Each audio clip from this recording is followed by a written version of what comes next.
કે ચોથા ફેરાની અંદર આગળ રહ્યા ને એ છેક સુધી આગળ ને આગળ જ રહે, એ પાછળ ક્યાંય રહેતા જ નથી.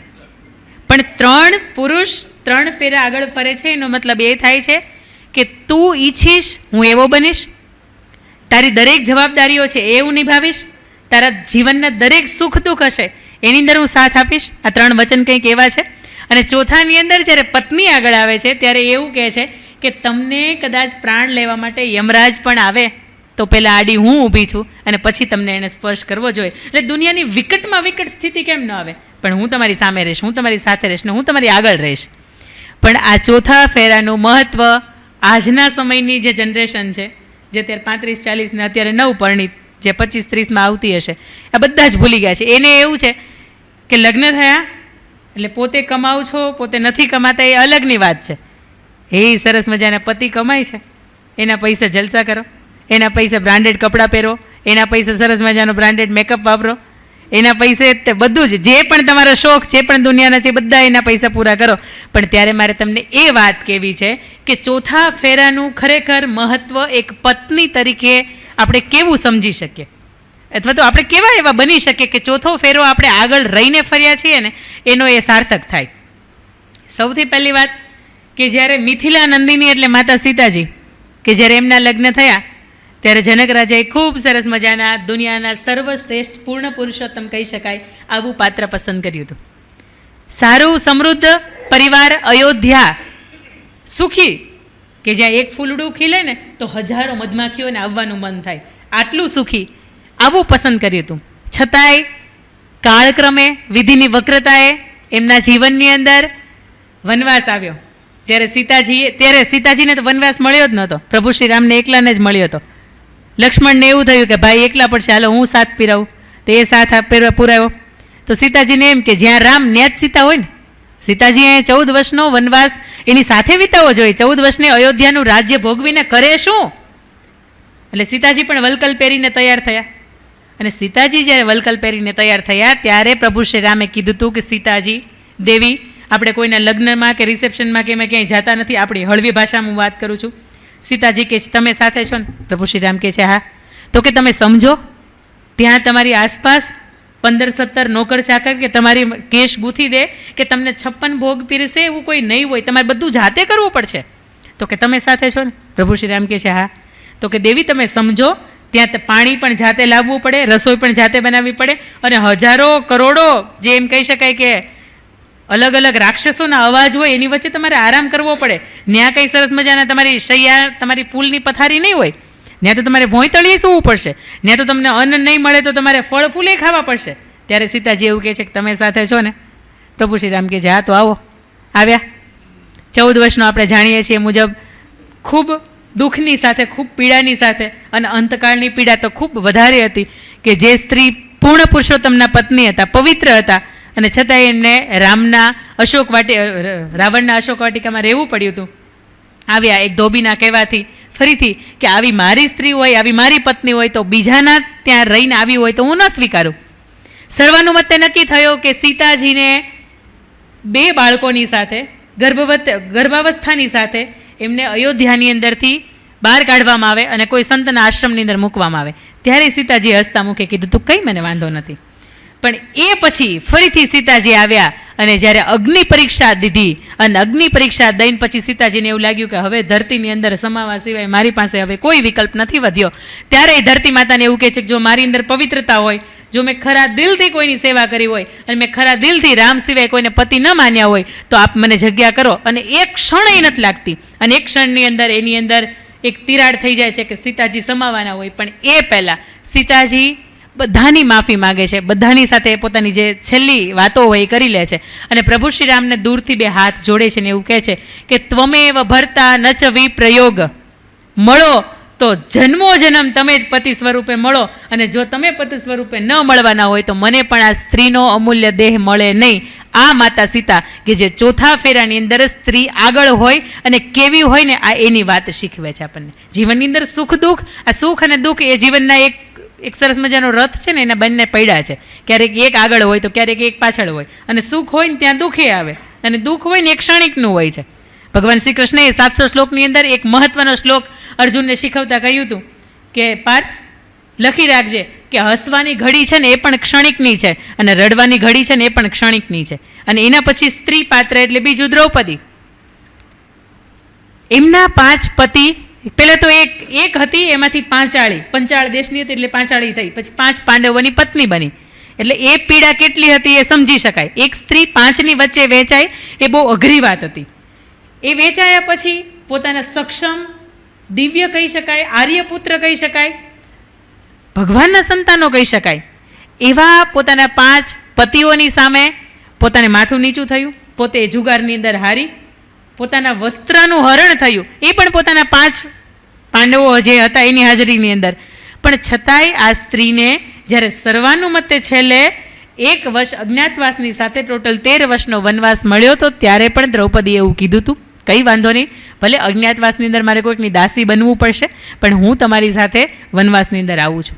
અને આજની સીતા એવું કહે છે, આજની દ્રૌપદી એવું કહે છે કે આ તમે છો ને એટલે જ આ દુઃખ આવે છે. આ તમે ન હોત ને તો આ દુઃખે ન હોત. એ તારે મેં ઘણા બધા જોયા છે, મોજથી રહીશ, સરસ મજાના ઓબરોયની બધા મોલ જે છે તેની અંદર એ સવારથી સાંજ સુધી મેં કેટલી શોપિંગ કરવી હોય કરી આવે. પણ તમે હારે હોય ને એટલે જ બધી પીડા થાય છે. પણ આજની સીતાઓને આજની દ્રૌપદી, પણ આ દ્રૌપદીના સીતાની પાસે આપણને વાત સાંભળવા મળે છે. પછી રાજસ્થાનના ચિત્તોડ, મેવાડની આપણે વાત કરીએ, મહારાણા પ્રતાપ, જેની ઉપર આપણું માથું છે નતમસ્તક થઈ જાય. મહારાણા પ્રતાપ જ્યારે થાકીને હારીને આવતા હોય, કોઈ યુદ્ધમાંથી ફરીથી પાછા પોતાના મેવાડ તરફ આવતા હોય, ત્યારે એમના પત્ની અજબદે પવાર એવું કહેતા હોય કે રાણા, આ થાકી ગયા હોય તો 2 હાથની તલવાર મને આપી દો, આ ચેતક ઘોડો મને આપી દો, મારી અંદર પણ તાકાત છે કે આ મેવાડને હું ફરીથી બેઠું કરી શકું છું. પત્ની તરીકે જ્યારે આવો હોંકારો હોય, આવો જ્યારે સધિયારો હોય, આવો જ્યારે સહિયારો હોય, ત્યારે પુરુષને એમ થાય કે નહીં, મારે ઝૂમવું છે અને મારે ઝઝૂમવું છે. અને બીજો સુરતનો મારે તમને એક એવો કિસ્સો કહેવો છે કે એક દાંપત્ય જીવનના સેમ મારી જેમ 10-11 વર્ષ લગ્નના પૂર્ણ થયા હતા. એ પત્નીની પાસે ખૂબ ઘણી બધી ડિગ્રી હતી, ફાર્માસ્યુટિકલની ડિગ્રી હતી. ઘરે ના પડી કે લગ્ન જીવન પછી, લગ્ન થયા પછી તમારે જોબ નથી કરવાની. બેને કહ્યું કંઈ વાંધો નહીં, જોબ નથી કરવાની. પત્ની સરસ મજાનું પોતાનું દાંપત્ય જીવન જીવે, મા બાપને સાચવે, પોતાના સંતાનોને સાચવે, ઘરડા મા બાપ છે એની સરસ મજાની હસ્તમુખે સેવા કરે. બને છે એવું કે જ્યારે કોરોનાનો સમય આવે ત્યારે ભાઈને, એમના પતિને, એમના સસરાને, જેટલા પણ ઘરના બીજા 7-8 સદસ્યો હતા બધાને કોરોના થાય છે. મેડિકલની અંદર એટલો બધો ઘસારો લાગે છે, માંડ બધા જીવતા મરતા બચે છે. ધંધાની અંદર એટલી બધી મંદી આવે છે, પોતાની નોકરી હોય, ધંધો હોય એ છૂટી જાય છે કે જેના લીધે પોતાનું ઘરનું મકાન હોય એ વેચવું પડે. અને બીજું 15-17-18 લાખ રૂપિયાનું દેવું થઈ જતું હોય, માથે કરજ થઈ જતું હોય. અને મેડિક્લેમમાંથી માંડ પોતે મેડિકલની ઇમરજન્સીમાંથી પોતે બહાર આવે છે. એ પછી એ પત્ની એવું કહે છે કે જો તમારી પરવાનગી હોય, ઘરની પરવાનગી હોય તો તમે મને આર્થિક, હું તમને પગભર થઈ શકું છું, આર્થિક તમને મદદરૂપ થઈ શકું છું, પણ મને પરવાનગી આપવામાં આવે. અને ત્યારે એ ઘરની અંદરથી એને પરવાનગી મળે છે. એ સ્ત્રી સવારે 5 વાગે 4 વાગે ઉઠે ત્યારથી લઈને સાંજ સુધી પોતાના ચિત્રો બનાવે. કારણ કે ફાર્માસ્યુટિકલ એને માસ્ટર ડિગ્રી કરી હતી, એને તો 10-11 વર્ષ થઈ ગયા, એટલે ફરીથી એનું જે નોલેજ હતું એ તો ઝીરો થઈ ગયું હતું. એટલે પોતાને સરસ મજાનો એ ચિત્રનો શોખ હતો, એ ચિત્ર દોરે, વિદેશની એક્ઝિબિશનની જે ગેલેરી ભરાય એની અંદર મૂકે, વિદેશની અંદર પોતાના ચિત્રો વેચે. સવારથી સાંજ સુધીમાં 3 કે 4 અલગ અલગ પાળીની અંદર એ ટ્યુશન ક્લાસીસ ચલાવે. એથી વિશેષ કે એમણે એક કમ્યુનિટી ઊભી કરી, એમની એક એવી એપ ડિઝાઇન કરી કે તમારે મહેંદી મૂકવી હોય તો તમારે ઓર્ડર કરવાનો. એની અંદર એમની અંદર જે 250 બહેનો કામ કરતી હોય એ આ સ્ત્રીના કોન્ટેક્ટની અંદર. એ સ્ત્રી એવું કહે કે તમારે ત્યાં મહેંદી મૂકવા માટે જવાનું છે, એટલે એ પેલી જે બેન હોય એમના ઘરે જાય અને મહેંદી મૂકીને વહી આવે. એની અંદર કમિશન તરીકેનું પોતાનું કામ છે એ સ્વીકારે. 1 વર્ષના અંતે 11,89,000 રૂપિયાનો આ સ્ત્રી નફો કરે છે. અને એમાંથી પોતાના 18 લાખનું જે પોતાના પતિની માથે દેવું હતું એ 10 લાખનું દેવું ભરે છે. સાહેબ, આને એમ કહી શકાય કે તમે ચોથા ફેરે આગળ રહ્યા છો. નકર એક સ્ત્રી પોતાના પતિના દેવા ભરે, આવા બહુ જૂજ કિસ્સાઓ બન્યા છે. પણ સુરતની અંદર આ એક કિસ્સો બન્યો છે કે ઉડીને આપણે આંખે વળગે. એક દીકરી હોય ને એ તો પોતાના પપ્પાનું લેણું ભરે. એક પત્ની તરીકે જ્યારે તમે તમારા પતિનું લેણું ભરતા હોય ત્યારે ખરેખર ગર્વની વાત હોઈ શકે. અને બીજું, આજનો આ વિષય કદાચ મને આપની સમક્ષ સુખી દાંપત્ય જીવન મૂકવાનું એટલા માટે મન થયું કે મારી એક બંધન વાર્તા છે. જો આપણે કદાચ સાંભળી હોય અને ન સાંભળી હોય તો આપને સૌને આજનું આ શિક્ષક દિવસ છે એટલે લેસન છે. એક શિક્ષક તરીકે મેં પણ મારા જીવનના 4 વર્ષ વિતાવ્યા છે, એટલે કહી શકાય કે બંધન વાર્તા મારા યુટ્યુબના માધ્યમથી આપ સાંભળજો. અને બંધન વાર્તાની અંદર એ જ લખી છે કે પુરુષ આખી જિંદગી એક પોતે પુરુષ છે ને પોતે કે એવી રીતે જ થાય, આવી રીતે પોતાનું જીવન જે જીવ્યો છે, એમના પત્નીને બધામાં હાથ પાડવાની કે તને આ કલર નથી સારો લાગતો, ઓકે નહીં પહેરવાનો, તું અહીંયા જા છો એ મને નથી ગમતું, ઓકે નહીં જવાનું, તું આની સાથે બોલે છે મને નથી ગમતું, ઓકે નહીં બોલવાનું. અને જેમ પુરુષે કહ્યું છે એમ જ થતું હોય. પણ બને એવું કે સ્ત્રીની જ્યારે અંતકાળ આવે, સ્ત્રીને જ્યારે એક બ્લડ કેન્સરની બીમારીથી એક મૃત્યુની નજીક હોય અને ત્યારે એ સ્ત્રી પોતાના પુરુષને, પોતાના પતિને એક કાગળ આપે છે અને એવું કહે છે કે આખી જિંદગી તમારી સામે કે તમને મારે જે કહેવું છે હું કહી નથી શકી, પણ આ કાગળના માધ્યમથી, આ ચિઠ્ઠીના માધ્યમથી હું તમને કહેવા માગું છું કે હવે તમારું સેલ્ફ અપડેટ કરવાની છે. મોબાઈલ છે એ આપણે અપડેટ કરીએ છીએ સમયાંતરે. આપણા ઘરની અંદર તમે સમજી શકો આજથી 20 વર્ષ પહેલાં જે ગોળો હતો એ ગોળાનો શેપ હવે આપણે અપડેટ કરી નાખ્યો. આપણી ઘરે જે ફિલ્ટર હતા એની કરતાં અત્યારે આપણે અપડેટ કરી નાખ્યા. આપણે સૂતા હતા, આપણા ખાટલાની અંદર સૂતા હતા, અત્યારે સરસ મજાના આપણે રેક્ઝિનના મલમલ ગાદીના આપણે બેડ કરી નાખ્યા. આ બધાની અંદર આપણે અપડેટ કરીએ છીએ, પણ આપણું સેલ્ફ અપડેટ છે ને એ આપણે નથી કરી શકતા. અને તમારે હવે મારા ગયા પછી તમારે સેલ્ફ અપડેટ, તમારું વર્ઝન છે ને એ 2.0 વિકસાવવાનું છે. અને એના માટે તમારે શું કરવાનું છે ને આ બધી વાતો મેં આની અંદર લખી છે. અને એ સમયે એ સ્ત્રી પોતાના પતિની અંદર એના હાથની અંદર હાથ રાખે છે ને પોતાનું જે જીવન છે, પોતાનું દેહ છે એ છોડે છે. અને એ જ્યારે પત્ર ખોલે છે એની અંદર લખ્યું હોય કે તમને બીપી છે, તમારી સવાર બપોરની સાંજની ટીકડીઓ છે એ મેં આવી રીતે અલગ કરી છે.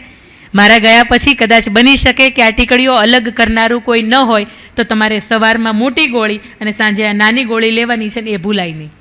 તમારે નાયા પછી તમારું ટુવાલ સૂકવવાની તમને બિલકુલ આદત નથી, હવે હું નથી એટલે તમારો ટુવાલ સૂકવી દેનારી હું નહીં હોઉં, એટલે તમે નાયા પછી તમારો ટુવાલ તમારે જાતે સૂકવવાનો છે. જમ્યા પછી થાળી લેવાની બિલકુલ ટેવ નથી, એ થાળી જાતે લેવાની છે અને વોશ બેઝિન પાસે તમારે જાતે મૂકવાની છે. આવી અસંખ્ય વાતો છે એ લખે છે કે જ્યારે આપણે લગ્નની તિથિ આવે ત્યારે તમે મારા નામનું એક સવારથી સાંજ સુધી રટણ કરતા હોય, તું આજે આ બનાવજે, તો આજે આપણે અહીંયા જવું છે, આજે આપણે આની સાથે વાત કરવાની છે, આજે આપણે આવા કંઈક કાર્યક્રમમાં જવાનું છે. આ બધા જની અંદર હવે તમારે મારા નામને ભૂલવાનું છે. અને ઘરે આપણી વહુવારું પણ છે અને ઘરે આપણા દીકરાના દીકરાઓ પણ છે.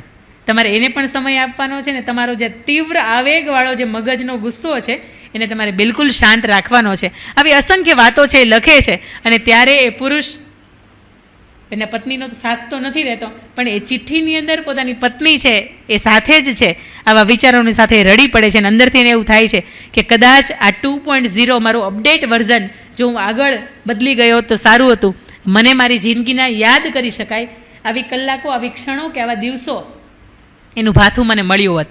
પણ અફસોસ છે કે અત્યારે એક પણ ક્ષણ એવી નથી કે જેને હું હસતા મુખે યાદ કરી શકું, કારણ કે મેં હંમેશા એક ધાકની સાથે કે હું કહું એવી રીતે જ થાય આવી રીતે સાથે મેં એક જીવન પસાર કર્યું છે. પણ આવો આપણે એવું જીવન જીવીએ કે સ્ત્રીની હા હોય તો એમાં પુરુષે હા પાડે અને પુરુષની હા હોય તો એમાં સ્ત્રી હા પાડે. આવી રીતની આખી આ જે બંધન વાર્તા છે એ શબ્દોની સાથે મેં મૂકી છે. પણ આ વાર્તા મેં 2017ની અંદર પોસ્ટ કરી અને 2017ની અંદર પોસ્ટ કર્યા પછી ફેસબુકના માધ્યમથી એક છોટાઉદેપુરના એક દંપતી છે, એ પુરુષ જે છે એ આ વાર્તા વાંચે છે અને અંદરથી એને એવું થાય છે કે મારું પણ લગ્ન જીવન તૂટ્યું છે.